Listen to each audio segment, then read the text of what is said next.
Abraham लिंकनचं हेडमास्तरांना लिहिलेलं पत्र फार प्रसिद्ध आहे.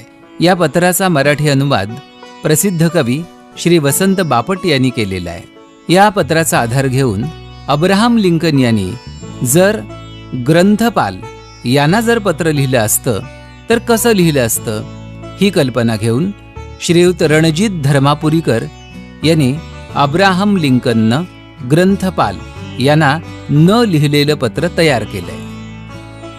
ऐका. अब्राहम लिंकननं ग्रंथपालांना न लिहिलेलं पत्र. प्रिय ग्रंथपाल, सगळीच माणसं वाचनप्रिय नसतातच सगळीच पुस्तकी किडा. हे शिकेलच माझा मुलगा कधी ना कधी. मात्र त्याला हे देखील शिकवा, जगात प्रत्येक वाचकाच्या मागं असतो एक अभ्यासू पुरुषोत्तमही. पुस्तकांचा द्वेष करणारे असतात जगात, तसेच असतात अवघं आयुष्य वाचनास समर्पित करणारे विचारवंत. असतात टपलेले ग्रंथवैरी, तसे जपणारे ग्रंथही.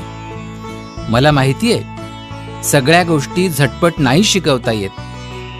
तरीही जमलं तर त्याच्या मनावर ठसवा, एकच ग्रंथ वाचून कमावलेल्या ज्ञानापेक्षा अनेक पुस्तकं वाचून मिळालेलं ज्ञान मौल्यवान आहे. चांगला ग्रंथ कसा असतो हे त्याला शिकवा, आणि शिकवा त्याचं रसग्रहण करायला. तुमच्यात वाचन भक्ती असली तर त्याला चांगलं वाचन साहित्य कसं शोधावं हेही शिकवा. शिकवा त्याला आवडलेलं वाचन साहित्य संयमानं वाचायला. अवघड ग्रंथाला भीत जाऊ नको म्हणावं. त्यांना समजून घेणं सर्वात सोपं असतं. जमेल तेवढं दाखवीत चला त्याला ग्रंथ भांडाराचं अद्भुत वैभव. मात्र त्याबरोबरच मिळू दे त्याच्या मनाला निवांतपणा. वाचन साहित्याचं शाश्वत सौंदर्य अनुभवायला पाहू दे त्याला विविध ग्रंथातील विचारांची अस्मान भरारी, सोनेरी, विचारात भिरभिरणारं चिंतन आणि पांढऱ्या शुभ्र कागदावर लुळणारी काळी चिमुकली अक्षर. ग्रंथालयात त्याला हा धडा मिळू दे. वाचन न करता कधीही यश सरळ मिळत नाही. आपल्या कल्पना, आपले विचार यांच्यावर दृढ विश्वास हा भरपूर वाचन केल्यानं येतो.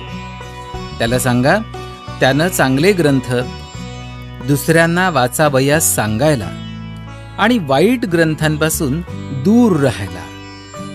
त्याला हे पुरेपूर समजवा की करावी ज्ञान साधना चांगले ग्रंथ वाचून, पण कधीही विसरू नये ग्रंथालयांना. शिकवा त्याला आणि ठसवा त्याच्या मनावर ग्रंथालयामध्ये गुणवत्तापूर्ण वाचन साहित्य घेण्यासाठी पाय रोवून लढत राहायला. त्याच्या ममतेनं वाचावयास शिकवा, पण ग्रंथालयाचे नियम तोडू नका.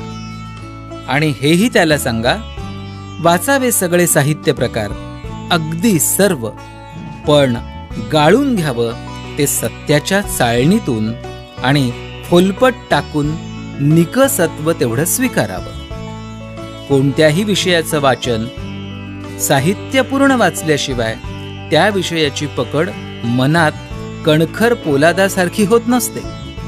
त्याच्या अंगी बाणवा सूक्ष्म वाचनाचं धैर्य, आणि धरला पाहिजे धीर त्यानं जर समजून घ्यायचा असेल विषय सूक्ष्म. आणखीही एक सांगत राहा त्याला, आपला दृढ विश्वास पाहिजे आपल्यावर, तरच जडेल उदात्त श्रद्धा वाचनावर. जमलं तर त्याच्या मनावर बिंबवा, चर्चा करीत राहावं एखादं चांगलं पुस्तक वाचल्यावर, आणि म्हणावं त्याला, वाचन साहित्यावर चर्चा केल्यानं ज्ञान अटत नाही, उलट वाढतं. त्याला शिकवा दर्जाहीन ग्रंथाला कटाक्षानं टाळण्यासाठी आणि फसव्या वाचन साहित्यापासून सावध राहायला. माफ करा ग्रंथपाल सर, मी फार बोलतोय, खूप काही मागतो आहे, पण पहा जमेल तेवढं अवश्य कराच. माझा मुलगा भलताच गोड छोकरा आहे होतो.